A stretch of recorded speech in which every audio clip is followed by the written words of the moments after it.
You've been playing a character your whole life, and you're so good at it, you forgot it was an act. The person everyone knows isn't exactly you. It's who you had to become to survive. You're agreeable because disagreement once meant danger. You're funny because tension needed to be diffused. You're invisible because being seen wasn't safe. These weren't choices, they were adaptations.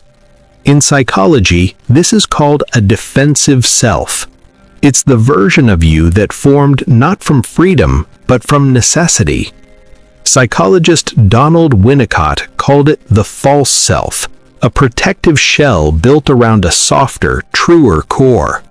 You learned early, this version of me gets love, this version stays safe, and you've been performing it ever since, even when the danger is gone, even when no one's watching anymore.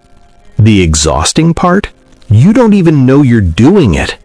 But here's what most people miss.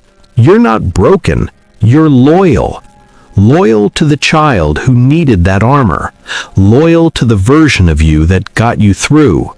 This isn't weakness. It's one of the most intelligent things your nervous system ever did. Neuroscience calls this neural patterning. Your brain wired itself for survival. It created shortcuts, automatic responses to perceived threat. But the brain doesn't update its maps automatically. It still believes the old rules apply. So you keep performing, not because you want to, but because your brain is trying to protect you from a world that no longer exists. Let's talk about what's actually happening inside. Your personality, the way you show up in the world, is shaped by something psychologists call your attachment style. It forms in childhood based on one question: can I trust the people around me to meet my needs? If the answer was yes, you likely grew up secure. But if the answer was sometimes, never, or only if I perform, you adapted. You became the peacemaker, the overachiever, the comedian, the ghost. These roles weren't invented. They were discovered through trial and error as the versions of you that minimized pain and maximized connection.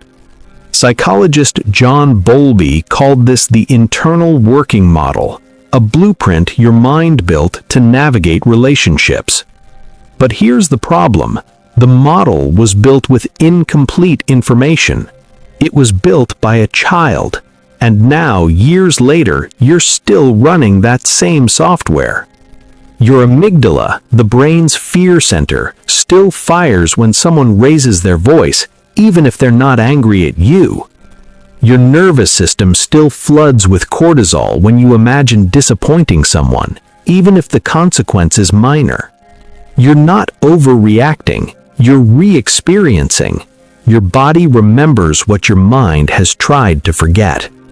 So how do you stop performing? How do you meet the person underneath the survival strategy? Not by rejecting who you've been, but by updating the system. Step 1. Name the role. You can't change what you can't see. Start noticing when you shift into performance mode. I'm being funny because I'm uncomfortable. I'm agreeing because I'm afraid of conflict. Psychologists call this metacognition, thinking about your thinking. It's the first step toward choice. Step 2, find the origin. Ask yourself, when did I first learn to be this way?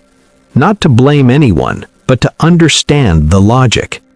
Your personality made sense once. It solved a problem. Recognizing that lets you honor it and also outgrow it. Step 3. Test new behavior in small doses.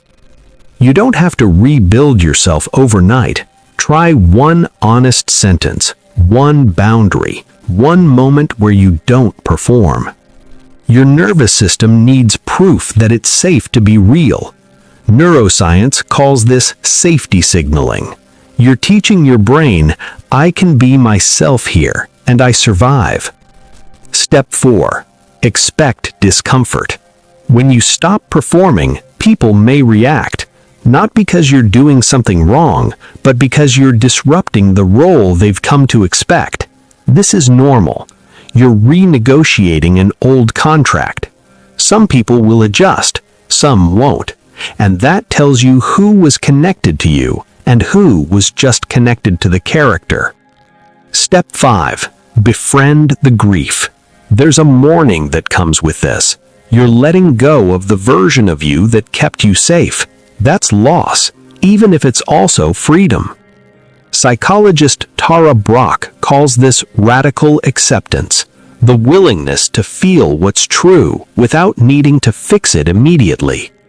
You can be grateful for the armor and still take it off. Here's the simplest way to think about all of this.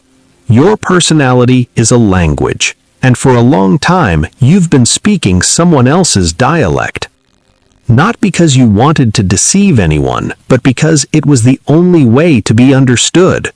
But fluency in survival is not the same as fluency in self. The work now is translation, learning to say what you actually mean, to feel what you actually feel, to show up as the person you would have been if you'd never had to become anyone else. This doesn't happen all at once. It's not a breakthrough. It's a practice, a slow remembering. You're not discovering a new you. You're excavating the one that's been there all along. You've spent so long being good at survival. Maybe it's time to get good at living, not by performing better, but by performing less. The people who love the real you are out there, but they can't find you if you're still hiding behind the version that kept you safe. You don't owe anyone that character anymore, not even yourself. You're allowed to just be. You were never the role, you were always the one watching.